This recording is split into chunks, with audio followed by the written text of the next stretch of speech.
여러분 안녕하세요. 오늘 드디어 네 번째 시간 예수님의 부활에 대해서 우리가 오늘 이야기 나누도록 하겠습니다. 저번 시간까지 예수님이 우리를 위해 죽으시고 부활하셨습니다. 그렇지만 그때 당시 제자들은 어떠했을까요? 우리가 성경을 되돌아보면 제자들은 도망가기에 바빴습니다. 예수님의 수제자였던 베드로는 예수님을 3번이나 부인했고, 또한 어떤 제자는 옷을 홀라당 벗고 도망가기에 바빴다고 기록되어 있었습니다. 예수님께서 죽으시고 3일 만에 부활하신 후에 무덤에 묻히셨는데요. 그때 여인 3사람만이 예수님의 무덤을 찾아가게 됐죠. 무덤에 찾아가니 어떻게 되었을까요? 네, 예수님은 부활하시고 이미 그 무덤에는 아무도 없었습니다. 당황한 3 여인들은 예수님은 어디 가셨지? 하면서 울며 찾았죠. 그때 옆에 천사가 있었습니다. 천사가 말하기를 왜 무덤에서 예수님을 찾느냐? 여인들은 제자들에게 찾아가서 얘기를 했죠. 예수님이 살아나셨다. 그렇지만 베드로는 또한 다른 제자들은 무덤을 다시 찾아와서 빈 무덤을 보고 나서도 예수님이 다시 모든 게 살아났다는 것을 믿지 못했습니다. 베드로는 자기의 본업인 물고기 잡는 데로 돌아가게 되죠. 그렇다면 예수님이 살아계실 때 제자들에게 내가 죽고 다시 부활한다 라는 그 얘기를 하지 않았을까요? 아닙니다. 성경에는 분명히 내가 하나님으로부터 온 하나님의 아들이고 또 너희들의 죄를 위해서 죽고 다시 3일 만에 부활할 것을 분명히 이야기하였습니다. 예수님이 부활한 그 당시에도 그렇지만 그들은 믿지 못했습니다. 왜 그랬을까요? 네, 제자들도 예수님을 3년이나 따라다녔지만 예수님의 부활하심, 육체적으로 부활하심을 믿지 못했습니다. 완전한 하나님이시고 완전한 인간이셨던 그 예수님을 믿지 못하고 있었던 거죠. 그렇습니다. 믿음이 부족한 것이었죠. 그렇다면 예수님을 진정으로 하나님으로 믿고 전파했던 것은 도대체 언제부터였을까요? 부활, 정말 믿음이 필요한 사건입니다. 사람은 죽어서 흙으로 돌아간다. 모두 다 알고 있죠. 저는 청년 시절 작은아버지가 돌아가셔서 하루 종일 화장터에 있어 본 적이 있었습니다. 그날따라 죽은 사람이 많았던지 한나절 정도 화장터에 있었는데 수많은 사람들이 시체로 들어와서 소박되는 것을 보았습니다. 정말 나도 나중에 죽으면 이렇게 제로 돌아가겠구나 라는 생각을 하게 됐죠. 인간은 누구나 죽으면 흙으로 돌아갑니다. 그러나 예수님께서는 죽으시고 3일 만에 살아나셨습니다. 예수님은 다시 살아나심으로 말미암아 자신이 하나님의 아들임을 증명하셨습니다. 예수님 안에 죄 사함과 영생이 있다는 것을 확증하신 거죠. 그리스도께서 살아나지 않으셨다면 우리의 선포도 헛되고 여러분의 믿음도 헛될 것입니다. 그러나 이제 그리스도께서 죽은 사람들 가운데서 살아나셔서 잠든 사람들의 열매가 되셨습니다. 하나님이 인간이 되셔서 천하의 몸에서 태어나시고 인간의 손에 죽으시고 3일 만에 부활하셨습니다. 그리고 하늘로 올라가시는 장면이 예수님이 이 땅에서 마지막으로 본 사람들의 기록입니다. 성경에서 얘기했듯이 예수님은 십자가에 달리시기 전 3년 동안 수많은 기적을 행했죠. 정말 예수님의 생애를 이야기하자면 기적으로 시작해서 기적으로 끝이 납니다. 기적은 우리에게 무엇을 요구하냐? 믿음을 바로 요구합니다. 이런 첨단 과학 시대에 AI가 범람한 이 시대에 우리에게 믿음을 요구하는 거죠. 왜 이렇게 믿기 힘든 기적, 죽은 사람이 살아난 기적, 우리에게 일어나야만 했을까요? 어떻게 죽은 사람이 살아나는 것을 믿을 수 있냐? 라고 물어볼 수 있습니다. 그렇지만 이 천지를 창조하신 그 하나님이 죽은 사람도 살리지 못한다면 그분이 하나님일 수 있을까요? 라고 반문해 볼 수도 있을 것입니다. 천지를 창조하신 그 하나님은 성경에 나오는 모든 기적들, 요나가 고래배 속에 들어가서 삶에 나오는 기적, 물이 갈라져서 홍해가 갈라져서 이스라엘 백성들이 건너갔던 그 기적, 그 모든 기적들을 일으키고도 남을 만한 하나님이시기 때문에 이 바다를 가르시고 물 위를 걸어가시는 이 죽은 자를 살리는 하나님이기 때문에 하나님이 죽은 지 3일 만에 부활하신 것은 완전히 인간이시고 완전히 하나님이셨다는 것을 바로 증거하는 것입니다. 그렇지만 정말 이 사람들은 많이 믿지를 못했습니다. 그리고 예수님은 그들이 죽기 전에 많은 말씀으로 내가 그렇게 될 것을 이야기하시죠. 이때로부터 예수 그리스도께서 자기가 예루살렘에 올라가서 대제사장과 서기관들에게 많은 고난을 받고 죽임을 당하고 제3일 만에 살아나야 할 것을 보이셨다라고 말씀하고 계셨습니다. 그렇다면 이 십자가의 체험, 십자가의 복음이 제자들은 우리 아까 얘기했듯이 다 도망갔다고 했는데 어떻게 몸소 체험하고 전파하게 된 것일까요?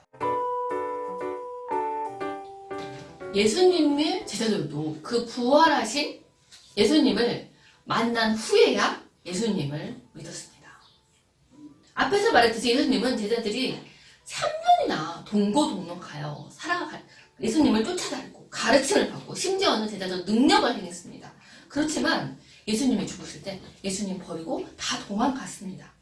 제자들도 예수님이 부활하신 그 후에 예수님을 믿었습니다. 요한복음 2장 22절 죽은 자 가운데서 살아나신 후에 제자들이 이 말씀하신 것을 기억하고 성경과 및 예수의 하신 말씀을 믿었더라. 그렇지만 바로 예수님이 부활하신 후 제자들은 바로 믿지는 못했습니다. 그리고 그들이 다시 현실에 두려움을 떨었죠. 그렇죠. 이 많은 사람들의 핍박들. 그들은 서로 모여서 문을 닫고 있었죠. 그런데 예수님께서 부활하신 예수님께서 그 문을 통과하시고 그 가운데 오신 것이죠. 여드레 진에서 제자들이 다시 집 안에 있을 때 도마도 함께 있고 문들이 다 닫혔는데 예수께서 오사 가운데 서서 그들에게 말하 이르시되 평강이 있을지어다. 두려움에 떠는 그들에게 예수님은 바로 평강을 선물하십니다. 심지어는 도마는 내가 못 믿겠다. 나는 예수님 옆구리에 살을 만져봐야겠다. 구멍이 뚫렸냐? 하면서 그래야 믿겠다 하면서 그러시죠. 27절 보면 도마에게 이르되 자, 내 손을 넣어봐라. 그리고 믿음 없는 자가 되지 말고 믿음 있는 자가 되라 하고 도마에게. 도마가 날 만져지는 거예요. 예수님이 환상이 아니라 예수님이 그 육체가 만져지는 것입니다. 주여 나의 주시며 나의 하나님이십니다 하고 도마는 고백하게 됩니다. 수제 베드로는 일찌감치 갈릴리 고향으로 돌아갔습니다. 생활 전서에 나온 거죠. 예수님은 그런 베드로를 처음 찾아갔던 그때처럼 다시 찾아가십니다. 물고기가 잡히지 않습니다. 빈 그물을 던지고 있는데 예수님께서 저기에 그물을 던져라. 그 말을 듣고 베드로는 예수님이신가? 하고 보니 예수님께서 서 계셨고 너무나도 막 기뻐서 헐레벌떡 베드로는 예수님께 달려갔습니다. 옛날처럼 물고기를도 구워 먹고 이야기를 나누시면서 같이 이야기를 하시면서 토닥토닥 하시는 거죠. 다 안다. 너가 실수하고 나를 부인하고 나를 도망갔던 걸 다 안다 하시면서 위로하셨습니다. 그러한 믿음 없는 제자들을 위해 예수님은 40일 동안 그 제자들과 함께 하셨습니다. 사도행전 1장 3절 해 받으신 후에 또한 저에게 확실한 증거로 친히 나타나시사 40일 동안 저희에게 보이시며 하나님의 나라 일을 말씀하신 거죠. 이제는 예수님을 만나고 정신을 차렸습니다. 제자들이. 아, 이분은 하나님이시구나. 제자들도 이러할 텐데 우리들은 어떻겠습니까? 그래서 저도 매일매일 믿음을 달라고 말씀을 보면서 기도합니다. 그렇다면 예수님의 부활하심의 명백한 증거는 바로 무엇이겠습니까? 그것은 그 후로 이 제자들이 도망갔던 그 제자들이 목숨을 걸고 복음을 전파한 것입니다. 이 복음은 전 세계에 퍼져나갔고 2020년 사는 현재에도 어떻습니까? 이 복음의 진리를 믿는 많은 사람들이 예수님의 십자가 부활을 증명하고 있습니다. 만약 이것이 거짓이었다면 이 복음은 일찌감치 사라졌을 것입니다. 예수님의 제자들이 증거한 것은 바로 예수님의 부활입니다. 예수님의 부활을 목격한 제자들은 이제는 생명의 위협을 무릅쓰고라도 예수님의 부활을 증거하는 삶을 살았게 됩니다. 예수님의 제자들은 부활을 증거하다 순교하였고 또한 고난을 엄청나게 당합니다. 사도행전 2장 31절 이 예수를 하나님이 살리신지라 우리가 바로 이 일의 증인이로다. 사도들이 큰 권능으로 주 예수의 부활을 증거하니 우리가 큰 은혜를 입었더라. 만약 이들이 부활을 목격하지 않았다면 생명의 그 위협을 무릅쓰고까지 예수님을 전파하지 못했을 것입니다. 정말 이 예수님의 부활을 증거하는 삶, 제자들이 증거했던 건 바로 예수님이 살아계신 하나님이시며 육신을 입고 죽으시고 다시 살아나신 이 또 사람이셨다. 이 부활을 증거하는 것입니다. 신약 성경의 많은 저자인 이 사도 바울은 원래는 예수님의 대적자였습니다. 사도 바울이 그 예수님을 증거하는 사람을 핍박하러 밤의 세계 가다가 예수님을 만나게 되죠. 그는 그 뒤로 예수님의 부활을 증거하기 위해서 온 로마에까지 가서 복음을 전파하게 됩니다. 세계사를 좀 아시는 분들은 알겠지만은 AD 313년 이 복음의 전파로 인해서 이 로마의 엄청난 핍박을 크리스찬들이 받지만 결국 로마는 기독교가 국교가 되는 엄청난 일이 일어나게 되는 것이죠.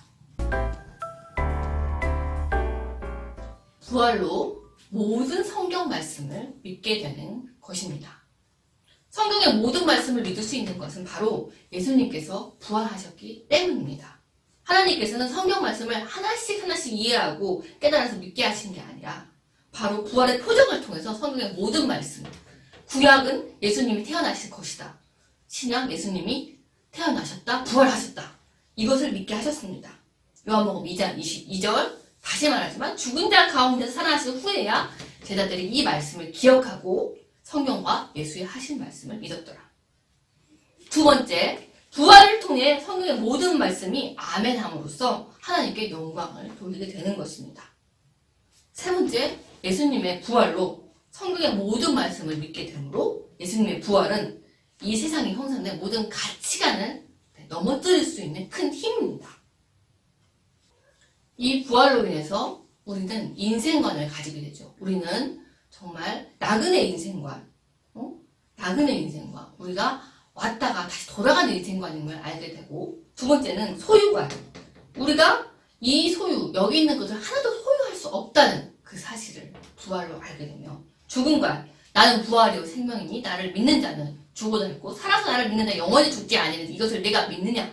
우리의 이 죽음관을 또한 확립할 수가 있습니다. 네 번째, 그래서 바로 부활은 기독교의 심장입니다. 부활은 성경의 여러 기록 가운데 하나가 아니라 성경의 말씀을 믿게 하는 근원이며 기독교의 심장인 것입니다. 부활로 인해 예수님의 신분, 예수님의 십자가를 믿던 그 모든 것들이 다시 다 재조명되는 것입니다. 부활로 하나님의 살아계심을 확증되며, 부활로 성자 하나님이심이 또한 확증되며, 부활로 성경의 모든 말씀을 믿게 되며, 부활로 죄사함이 확증되며, 부활로 십자가의 사랑이 확증되는 것입니다. 결론을 맺겠습니다. 십자가에서 2000년 전 죽으신 그 예수님의 피가 어떻게 2000년 후에 나의 죄를 사하는가? 그 피가 누구의 피입니까? 바로 그 피는 예수님의 피, 하나님의 피이기 때문입니다. 거기에서 바로 예수님이신, 사람이시고 하나님이신 그 예수 그리스도께서 죽었기 때문입니다. 따라서 부활은 예수님이 하나님이라는 확증입니다. 그 피는 보배로운 피이며 그 피는 하나님의 피이기 때문에 그 효력이 확증되며 지금 2000년이 지난 지금도 그 피를 믿으면 여러분의 죄가 사하여지고 여러분은 예수 그리스도를 믿는 그 사람만이 천국에 가게 되는 것입니다. 그리스도께서 다시 살아나신 일이 없었다면 너희의 믿음도 헛되고 여전히 너희도 죄 가운데 있을 것이다. 진정으로 복음을 받아들인다는 것은 예수 그리스도의 죽음과 그 부활을 진정한 진리와 함께 받아들였다는 것을 의미합니다. 우리가 이 시대 스스로 믿는다고 말을 하면서 사람들에게 전해야 될 바로 믿음과 진리는 오직 부활의 근본이 되고 부활에 근거한 그 믿음으로 말미암아 경거히 세워진다는 것이죠. 자, 그러면 우리가 이 예수님의 십자가와 부활을 믿는데 정말 우리가 많이 부족하죠. 그 힘을 주는 원동력은 또한 과연 무엇일까요? 우리 다음 시간에는 바로 성령에 대해서